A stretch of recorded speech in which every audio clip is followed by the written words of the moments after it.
Hello all, I am William S. Jagetz, founding principal with Family Financial Management Practice. We are a wealth management firm working in the areas of tax planning and estate planning. Here on the YouTube channel, we talk about issues around legacy planning for art collectors and artists. Today, I am at the Moody Jones Gallery in Glenside, Pennsylvania, just outside Philadelphia. I'm going to be speaking with the gallery's co-owner, co-founder, Adrian Moody. He and his wife are partners here in the gallery, and they are mega collectors as well as gallerists. And Adrian's also an attorney, so he's the perfect person to talk to us about IP issues artists should be concerned with, and in some cases that collectors should be concerned with. I want to give a shout out to this specific piece of work. This is Sitting by the Well by artist William Tolliver. This piece is for sale here at the Moody Jones Gallery. There's going to be a link in the description so that you can access that, get a look at it, come visit the gallery if you're able to. If you're not, you can still buy that. So, thank you very much. Don't forget, like, subscribe, share, and now I'm going to sit with Adrian Moody. So, thank you, Adrian, for sitting with us. I appreciate you. As I said in the introduction, you are a collector and an attorney. You have some information or knowledge, I should say, around intellectual property issues that artists should be aware of. So, thanks for coming to share some of that with us. You're more than welcome. Just so you know that I don't practice like I used to. However, I do have some working knowledge on some of these issues that we're going to be discussing today. We're going to be talking about intellectual property. And it's a legal definition associated with it. It's basically your creativity that can be done by an expression that develops in your mind. And then it results in some kind of painting, or it could be a sculpture, it could be a piece of wood, it could be anything that your mind has said, okay, this is what I want to do, and this is the end result of it. So, intellectual property covers into anything that starts as an idea. That's correct. Before it comes to realization. That is correct. And the different levels of intellectual property down, there's copyrights, there's patents, and there's trademarks. What's unique to an artist, in my opinion, is the copyright. What we're talking about with visual artists, as you said, is primarily copyright, is what they want to do. And now I know a very little bit, so you're going to correct me. Go ahead. When an artist creates something, copyright is automatic at creation. They own the rights to that image, book, if they're a writer, whatever. We'll say artists and stick to visual artists, so we have to clarify every time. So when an artist creates an image, painting, sculpture, whatever, they automatically have copyright ownership. That is absolutely correct. So they don't have to do anything legally to own that. Well, you can if you want to. You can you can make an application for a copyright, but you don't have to. It's not necessary because that's your image. You just got to figure out how to protect it. Issues that most artists probably encounter, because there's a lot of, in my opinion, from the art that I have seen over many, many years that I've been in this business as a collector and as a gallerist, I see a lot of work that one can say is very similar to another artist. Okay. There's a lot of that going on. So the question is it protected? The answer is no. Okay. Because unless you take steps to protect it, anybody can duplicate that piece of work and sell it, which happens a lot in this business. Okay. So not just duplicating in terms of a painting. Let's say in terms of using the image for something else.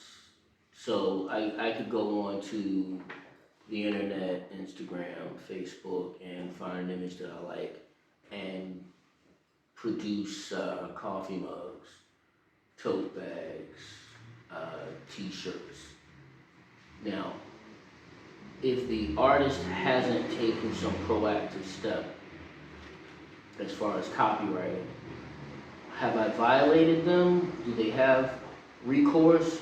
Or because they have copyright automatically, do they have recourse to, Well, they get could, some action like that? they could pursue, they could engage in the service of an attorney and pursue some kind of legal recourse against that artist who is duplicating their work, but unless you have taken steps to protect that, then once you put it out there in the public domain, it can belong to anybody. Now, they have instances where you can have a private page where you can send your work, and only people who are interested or people that you have contact with will be able to access your private page.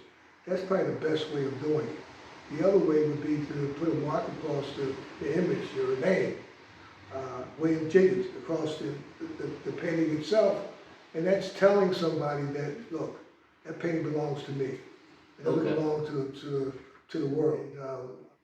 And I know a particular artist who once told me that she had that experience, but you know, unless you are sophisticated and financially sophisticated to take that situation on, then it's a lost cause. Yeah, once it's out, it's hard to get that toothpaste back in the tube, so to speak. So next, I'm a collector, you're a collector. I own art, you own art. When I buy a piece of art, you buy a piece of art, do you, upon purchase with the certificate of authenticity and the receipt, do you now have copyright? No. You have to specifically get that right from the artist. And I've had those experiences as well in the gallery business where, let's say, for example, you want to create a flyer for a show. Okay. And you want to post an image of another artist's work on a flyer for a show. The right thing to do is get the artist's permission to do that. And if you don't, then the artist will complain, then you slip that one by. But generally speaking, what I do in the business that I am in, I will ask the artist to say, look, I'm going to use this image in connection with a show that I'm going to have. Is it okay? And they say yes, then it's fine. I had one instances where I used the image of a piece that I own, and I just didn't think to ask the artist. It was oversight on my part. I should have known better. But unless you negotiate that, then it belongs to the artist. Okay. And see, that's good to know, because I don't know if all the artists know that after you sold the painting, after you sold the whatever, you still have the own the rights to the image. So I own the painting, but they own the rights to the image. That is correct. So they can still do the t-shirts, don't do t-shirts and coffee mugs, but theoretically, they could still do that. They have the ownership rights. As a collector, you can feel proud that you can say, well, I got that original piece. If you see that piece that you got and it's being duplicated by the artist, I mean, it does, in my opinion, give your piece of work some enhanced value. Oh, absolutely. There's some collectors who think that because they bought a piece, that the artist, before they duplicate the piece, should say, you know, I'm going to duplicate the piece. You should give the collector that option of buying that right. And, you know, you can ask for some money for it, and, you know, an artist, a collector may pay you some additional money to have the exclusive right to that painting. It's been done before. Okay, so like everything else, it's negotiable. Everything is negotiable. So the intellectual property right stays with the artist, but it can be transferred to the collector or whomever else, and they would just negotiate price, terms, etc. And run down on what would include, what would licensing be? If I'm an artist and somebody says, oh, we want to license this image for whatever. So let's say like Coca-Cola, a name brand, decides that they want to run a campaign in certain urban areas of the country. And as part of their campaign, they wanna get the art from, let's say, William Towers or his estate to use in this campaign. Then the estate of William Tolliver could say, okay, you know, you can have that right to use that picture or pictures in your campaign, you know, but the artist still owns the image. You just license him and give him the agreement to use your images on this campaign, and they generally pay you a percentage of royalty fee, anywhere from 3, maybe as low as 3%, as high as 15%. Okay. And that's a good vehicle for artists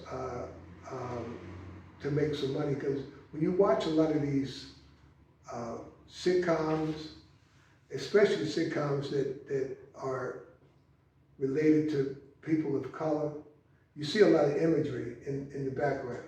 Right. And those artists got their work on that set, and it's pursuant to a licensing agreement. Okay. And they're making money. So that's not just a point of pride, that's actually a revenue opportunity. And Good Times is a good example. Perfect example. They had, who was the artist? Ernie Barnes. Yeah.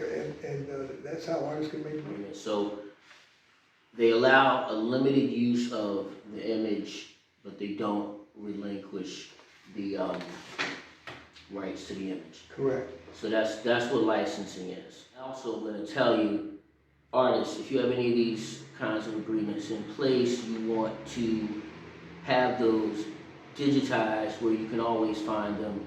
You should use Artwork Archive for that.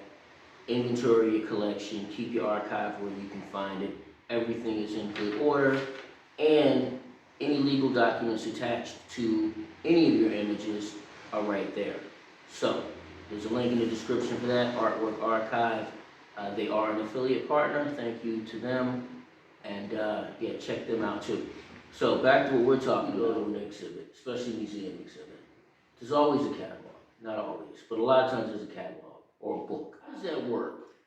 As far as a museum putting together a catalog of an artist retrospective or a multi-artist show, like a group show. Who has the rights there? Do those artists get paid when those books sell out of the gift shop? Well, it all depends. The gallery and the author of the book will send out some kind of circulation to the collector and also to the artist saying, I'm putting this book together, I want to use that image, do I have your permission? And it's a simple agreement that you can have signed primarily by the artist, agreeing to the picture to be reproduced for that book. Okay. The collector doesn't have the right to say, okay. Now I'm sure there's been instances where people who put those books together bypass even asking the artist. I'm sure, because there's abuse everywhere in this world. But for the most part, you got to get permission. Okay, so the fact is, even if they do bypass, that is an abuse. Sometimes when museums or galleries send out that permission form, if the artist demands payment, they'll just say, well, never mind. So that's not usually a revenue opportunity. But if you want to if you want to be in the book, if you want to be in the catalog, then you do have to be asked. You have to say yes as an artist, and if you refuse, they should not be able to use that image. Now, you mentioned abuse. Let's talk about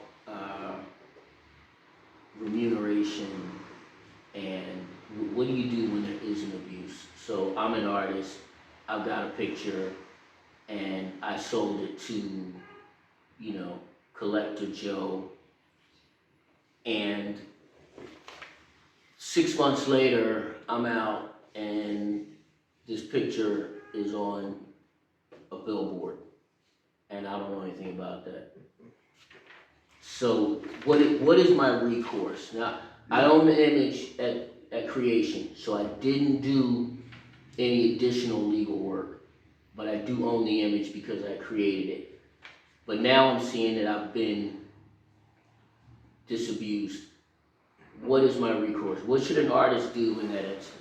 The first thing an artist should do is to contact whoever is the person behind producing that image that's on that billboard. I mean, just say, look, I'm artist A, and I saw my picture on billboard on I-95, and I want to know, you didn't get my permission, and I want to be paid for that. And if they resist, then I think you should contact a lawyer and get a lawyer involved. Claim against the person who wrongfully used your creation without permission. It's done often in the industry, from what I understand. But most people, I think, would find reason to work that out and avoid the hassle of some kind of litigation involving the misuse or the inappropriate use without permission of one's work in the public setting. And if you see your work out there in the public domain being used without you having licensed that person to use it that way, then you should seek counsel.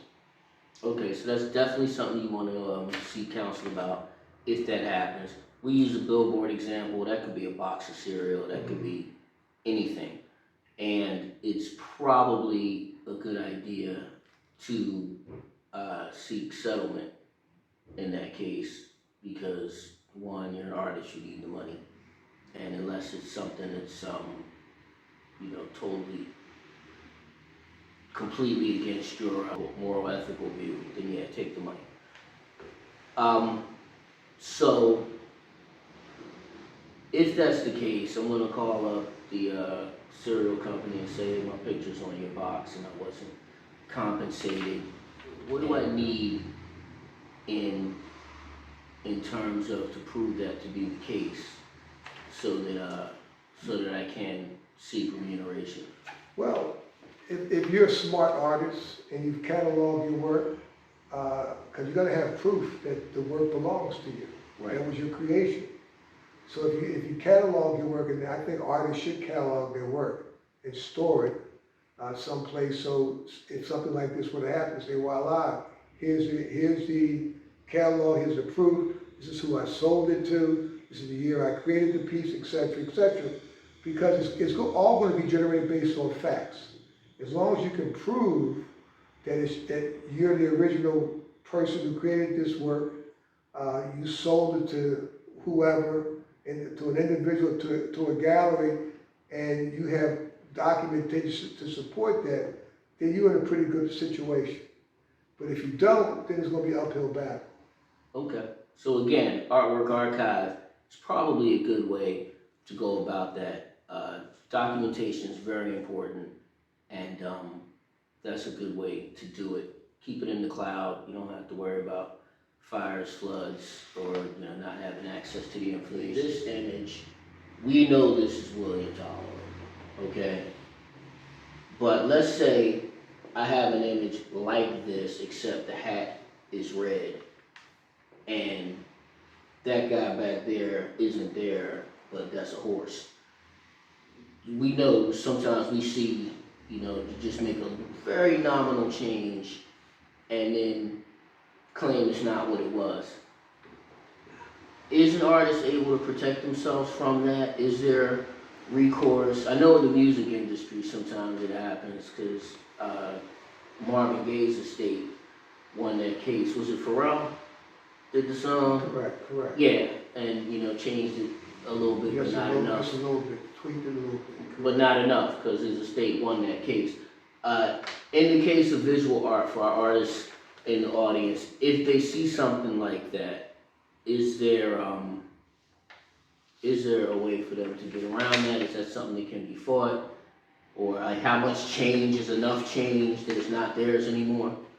Well, that's an interesting question. Again, stored your work, each of your images, and some people might even go as far as to say that you stored the individual process of the work itself, that might, if you have slides of images like that, when you want to protect your work, you got to make the best efforts to make sure that your work is privately stored, images and clips of images of the piece are privately stored. And that way you can be able to mount a challenge against somebody who might be trying to duplicate your work. So documenting your process is a big deal and a good idea. And keeping track of where the work is,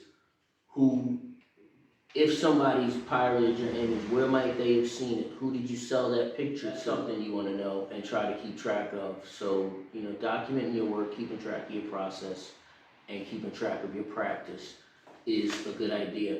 I'm going to ask you one more question because we can't. Let me just add something. A lot of artists, like William just indicated, should concentrate on tracking their work, tracking who buys their work. And the reason for that is because if you put that system in place, then plagiarism won't happen as much. Mm-hmm. Because at least you can kind of go back to your records and be able to find where that image came from, who you sold it to, etc., etc. Should this happen? And we're not saying this, artists, for you to become worrisome about these issues. We're just saying these things because it's important that you have this working knowledge. None of this is specific legal advice. If you have specific issues, questions, have pirated images that you need addressed, you should seek legal counsel to talk to you about your issue. This is information, things you should think about, useful and interesting information. Thanks a lot, appreciate you. Please like, subscribe, and share, and I'll look forward to talking to you again soon.